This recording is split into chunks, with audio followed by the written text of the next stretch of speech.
Iran में ceasefire को लेकर कल 11 अप्रैल 2026 को पाकिस्तान की राजधानी इस्लामाबाद में अमेरिका और ईरान के अधिकारियों के बीच बातचीत हुई।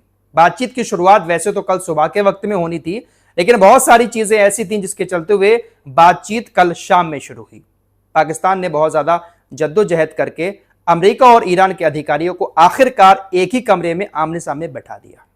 1979 जब से इस्लामिक क्रांति ईरान के अंदर आई, तब से ईरान और अमेरिका के अधिकारियों की आमने सामने आज तक कोई बातचीत नहीं हुई थी, लेकिन पहली बार पाकिस्तान ने बहुत ज्यादा जद्दोजहद की, जिसके चलते हुए ईरान के लोग अमेरिका के अधिकारियों से बातचीत करने के लिए राजी हो गए। आमने सामने बैठकर बात हुई। 11 अप्रैल 2026 की शाम में ये बातचीत शुरू हुई थी, लेकिन 2-3 घंटे के बाद बातचीत पूरी तरह से ठप हो गई। अमेरिका और ईरान के अधिकारियों के बीच तकरीबन 2 से ढाई घंटे तक बातचीत हुई और उसके बाद पाकिस्तान की तरफ से वर्किंग डिनर का ऐलान कर दिया गया। आपको यहां पर बताता चलूं कि जब भी वर्किंग डिनर का ऐलान किया जाता है तो इसका मतलब ये होता है कि जो बातचीत हो रही है, किसी भी चीज को लेकर जो मीटिंग हो रही है, उस मीटिंग में किसी तरह का कोई नतीजा नहीं निकल पाया है, इसलिए वर्किंग डिनर का ऐलान किया जाता है। लोग खाना खाते हैं, नाश्ता करते हैं, फ्रेश होते हैं, उसके बाद दोबारा से मीटिंग शुरू होती है। फिलहाल इस वीडियो का मेन पॉइंट यह है कि जो पहले दौर की बातचीत अमेरिका और ईरान के अधिकारियों के बीच हुई थी, उस बातचीत में किसी तरह का कोई नतीजा नहीं निकल पाया। बातचीत एक अच्छे दौर में जा रही थी, लेकिन अमेरिका की तरफ से कुछ ज्यादा ही शर्तें ईरान के ऊपर रखने की कोशिशें की गई। ऐसा पहले भी अमेरिका कर चुका है। जब भी कहीं पर बातचीत हुई है ईरान के साथ, तो अमेरिका ने अपनी शर्तें ज्यादा थोपने की कोशिश की है। इसी के चलते हुए ईरान और अमेरिका के बीच हर बातचीत नाकाम हो जाती है। ईरान की तस्नीम न्यूज एजेंसी और फार्स न्यूज एजेंसी के मुताबिक इस बातचीत के दौरान सबसे पहली बात ईरान की तरफ से स्ट्रेट ऑफ हॉर्मुज को लेकर ही रखी गई है। अमेरिकी न्यूज एजेंसी वॉशिंगटन पोस्ट ने भी इस पहले दौर की बातचीत को लेकर रिपोर्ट दी है। अमेरिकी और ईरानी मीडिया के मुताबिक इस पहले दौर की बातचीत में ईरान ने सबसे पहला मुद्दा स्ट्रेट ऑफ हॉर्मुज का ही रखा, क्योंकि इस वक्त यही सबसे मेन मुद्दा है। अमेरिका के अधिकारियों ने ईरान के अधिकारियों पर इस बात का जोर डाला कि आप स्ट्रेट ऑफ हॉर्मुज को पूरी तरह से खुला छोड़ें, जबकि ईरान के अधिकारी इस बात पर अड़े हुए हैं कि स्ट्रेट ऑफ हॉर्मुज पर हमारा कंट्रोल रहेगा और हम यहां से गुजरने वाले हर एक जहाज से टैक्स वसूलेंगे। बस इसी मामले को लेकर पहले दौर की बातचीत पूरी तरह से ठप हो चुकी है। अभी रात के तकरीबन 2 बज रहे हैं। 12 अप्रैल हो चुकी है और रात के 2 बज रहे हैं। आप लोग 12 अप्रैल को सुबह के वक्त में ये वीडियो देख रहे होंगे। रात के 2 बजे तक का अपडेट यह है कि पहले दौर की बातचीत बेनतीजा रहने के बाद वर्किंग डिनर का ऐलान कर दिया गया। खाना खाने के बाद दोबारा से बातचीत शुरू हुई है। अब दोबारा से जो बातचीत शुरू हुई है उसको लेकर अभी तक कोई अपडेट 2 बजे तक नहीं आया है कि इस दूसरे दौर की बातचीत में अमेरिका और ईरान के अधिकारियों के बीच कौन कौन सी बातें हो रही हैं। मीडिया रिपोर्ट्स के मुताबिक बातचीत का यह दौर देर रात तक चल सकता है या हो सकता है कि कल भी इस मामले को लेकर अमेरिका और ईरान के अधिकारियों के बीच बातचीत हो। फिलहाल कुल मिलाकर बात यह है कि आप लोग ये जो सुबह में वीडियो देख रहे हैं, ये 2 बजे तक के अपडेट मैं आप लोगों को बता रहा हूं। 2 बजे के बाद जो अपडेट आएंगे वो इस वीडियो में नहीं है। वो सारे अपडेट आपको नेक्स्ट वीडियो में बताऊंगा, इसलिए हमारे चैनल को सब्सक्राइब करके हमारे साथ जुड़े रहें। दोस्तों, पहले दौर की बातचीत में ईरान के अधिकारियों ने सिर्फ और सिर्फ स्ट्रेट ऑफ हॉर्मुज का ही मुद्दा उठाया है। बाकी जो और मुद्दे हैं, लेबनान में सीज फायर, परमाणु प्रोग्राम को लेकर या फिर यूरेनियम को लेकर, इस तरह के मुद्दे अभी तक ईरान की तरफ से नहीं रखे गए। ईरान ने पहला मुद्दा वही उठाया, स्ट्रेट ऑफ हॉर्मुज का, क्योंकि यही एक बड़ा मुद्दा है। अगर इस पर बात बनती है, ईरान के फेवर में कोई फैसला होता है, तब ईरान दूसरे मुद्दे उठाएगा।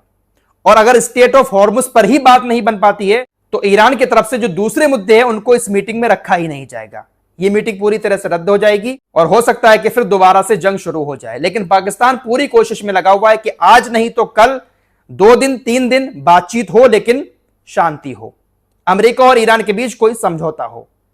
इधर अमेरिका और ईरान के बीच पाकिस्तान समझौता कराने में लगा हुआ है, वहीं इजराइल के अंदर बैठकर नेतन्याहू ईरान को खत्म करने की धमकियां दे रहा है। नेतन्याहू ने अपने देश की जनता को संबोधित करते हुए टीवी पर आकर एक बयान दिया। इसके खिलाफ कल मुकदमा शुरू होने वाला है, फिर से सुनवाई होगी कोर्ट में। इसलिए अपने आप को जस्टिफाई करने के लिए कि देखिए मैं किस लिए जंग कर रहा हूं, यह बताने के लिए टीवी पर आकर कहता है कि हमने इजराइल के खतरे को दूर करने के लिए ईरान के साथ काफी टाइम तक लड़ाई लड़ी और हमने ईरान की सेना को तकरीबन 90% खत्म कर दिया है। ईरान की जो ताकत थी उसको हमने 90% खत्म कर दिया है। बस थोड़ा सा मामला यूरेनियम को लेकर और बचा हुआ है। ईरान के खिलाफ अभी जंग खत्म नहीं हुई है, हमें और भी काम करना बाकी है।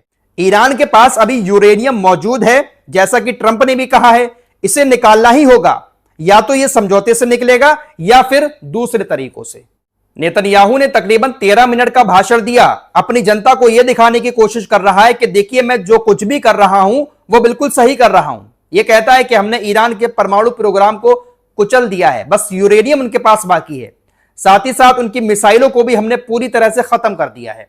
13 मिनट के भाषण के दौरान इसने अपनी जनता को अपनी सारी कामयाबियां गिनवाई हैं, लेकिन जो लगातार इसके एयर डिफेंस सिस्टम को चकमा देकर रोजाना 2-4 मिसाइलें इसके देश के अंदर आकर गिरी हैं, जिसकी वजह से रोजाना यहूदियों को भागकर बंकरों में छिपना पड़ा है, उसके बारे में इसकी तरफ से कुछ नहीं कहा गया। ये कितना भी अपने आप को जस्टिफाई कर ले, लेकिन यहूदी समझ चुके हैं कि नेतन्याहू ने नाक कटा दी है।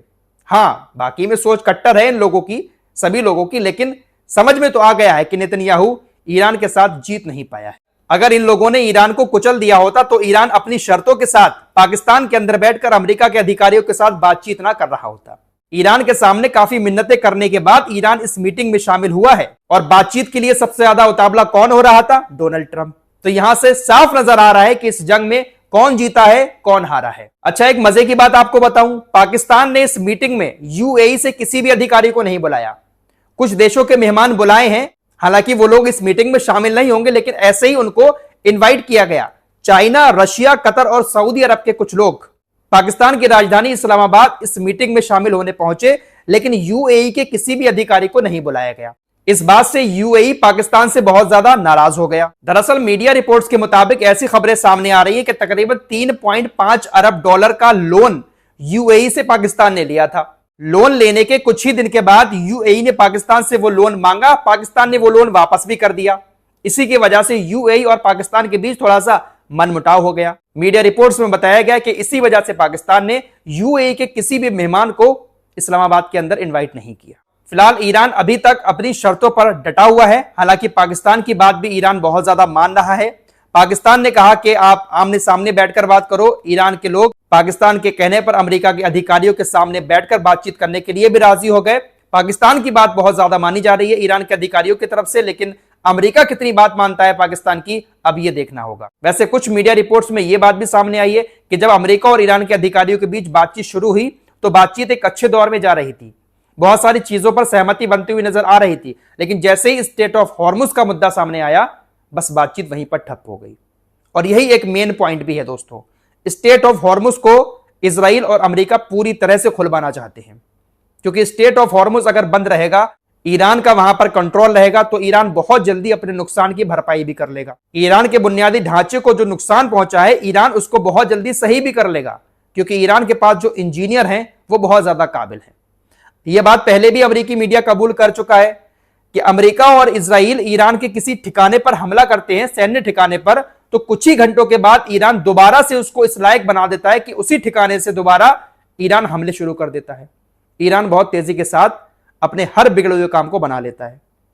एक और खबर आपको बताऊं, 4-5 दिन पहले ईरान के अंदर जो पुलों पर हमले किए थे अमेरिका और इजराइल ने, तकरीबन 4 बड़े पुल पूरी तरह से डैमेज हो चुके थे। ईरान के इंजीनियरों ने 40 घंटे के अंदर चारों पुलों को पूरी तरह से ठीक करके उसको चलने लायक बना दिया।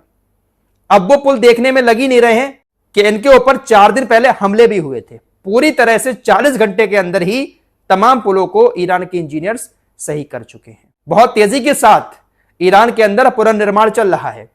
ईरान का कहीं पर भी नुकसान हुआ है, उसको ठीक करने के लिए इंजीनियर दिन रात काम कर रहे हैं।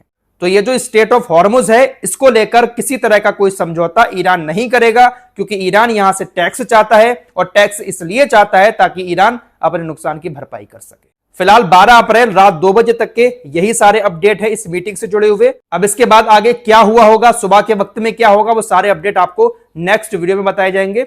फिलहाल के लिए इतना ही। आप लोग हमारे चैनल को सब्सक्राइब करके हमारे साथ जुड़े रहिए।